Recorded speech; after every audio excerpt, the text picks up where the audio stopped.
With more than 38,000 locations worldwide, Food and Wine says McDonald's restaurant has more stores than Subway, Wendy's, and of course, Quiznos, which is trying to mount a comeback using these appalling Photoshop creatures again, which 86% of people seem to love. Anyway, you can find the McDonald's restaurant pretty much anywhere. Not just at the gas station or right after the toll booth, but even at this ski-in, ski-out location at a ski resort in Sweden. And in case you're serving hard time, your girlfriend can grab a snack before their conjugal visit with you at this all-American outpost at Guantanamo Bay. Before Jamaican track star Usain Bolt won 3 gold medals at the 2008 Beijing Olympics, he claims in his autobiography that he ate 1,000 chicken McNuggets over the course of 10 days, for dinner, lunch, and breakfast, because his stomach didn't react well to local Chinese food. But it's too bad he set all those records 15 years ago in China, because he missed out on the Szechuan sauce here.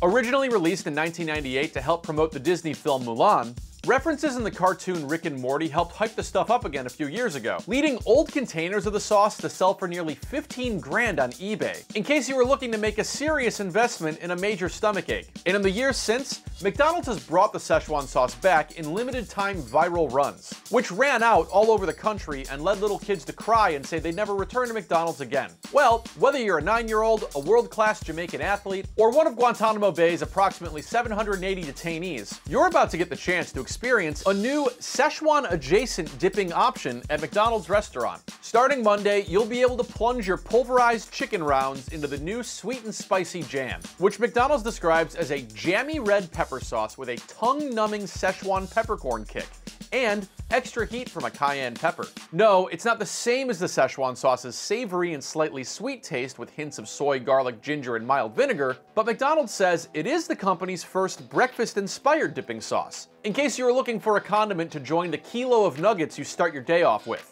And this isn't McDonald's only new viscous substance. They're also spilling out Mambo sauce, described as a tomato-based, sweet and spicy vinegary sauce. KFC tested something out back in 2021, and it's based on a sauce that's popular around our nation's capital, that's synonymous with Black DC food culture. Both these sauces will be available starting October 9th for a limited time. But when it comes to the concept of limited time, McDonald's operates like one of those newsrooms with a dozen clocks all over the wall where it's hard to tell exactly what time it really is. With the Szechuan sauce, limited time could mean as little as 1 day.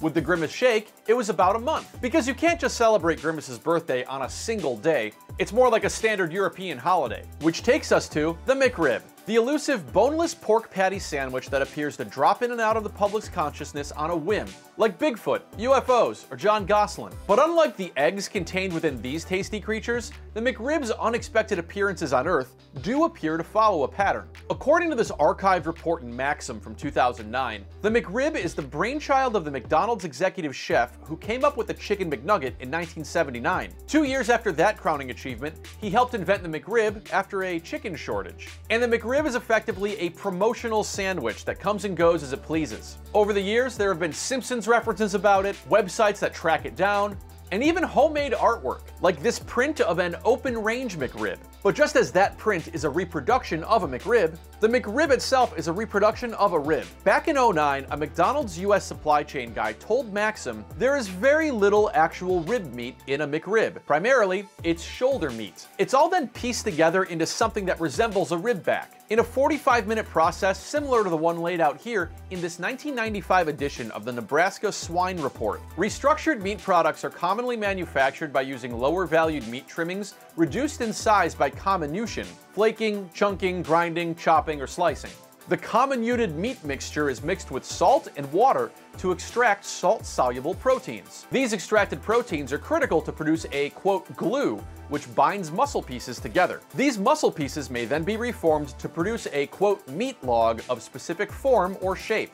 The log is then cut into steaks or chops, which, when cooked, are similar in appearance and texture to their intact muscle counterparts. Still hungry? So why exactly does McDonald's bother figuring out how to flash freeze pig shoulder pieces into the shape of the ribs of the animal, only to take it on and off the market whenever it seems to damn well please? Well, according to Dr. Roger Mandigo, an Army Meat Lab scientist and inductee into the Meat Industry Hall of Fame, who's behind the technology that makes the McRib possible, he told NPR back in 2011 that the pork industry wanted a way to offload surplus pork trimmings to McDonald's back in the 1970s. And in a 2010 interview with the Lincoln Journal-Star, Roger explained that when bulk supplies of pork trimmings become affordable, McDonald's buys them up, glues them together, and puts the sandwich back out into circulation. And then, once the price of random pig pieces starts to shoot up again, the sandwich disappears again. The supply and demand economics of a pig's shoulders aren't entirely responsible for the countless farewell tours and vanishing act, but they do appear to play a role in the McRib's availability. And, my friends, back in May, the Wall Street Journal said America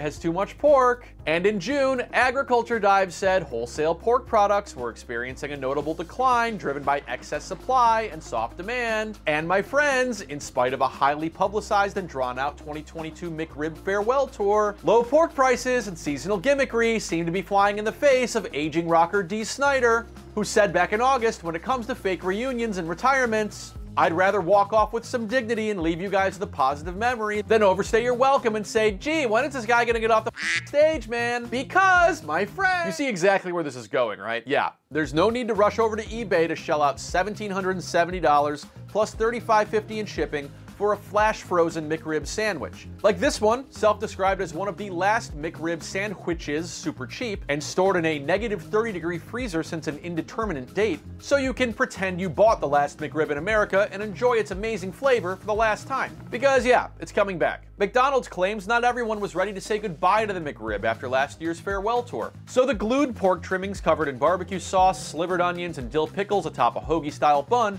is returning to these industrial saucepans this November. However, there is a catch. It's only for a limited time, and it's only returning to limited locations. It's not clear exactly where it's going to be yet, so you might want to fire up that McRib locator. And in case it doesn't come to your military prison out in Cuba, you might want to ask your lawyer to borrow $2 grand.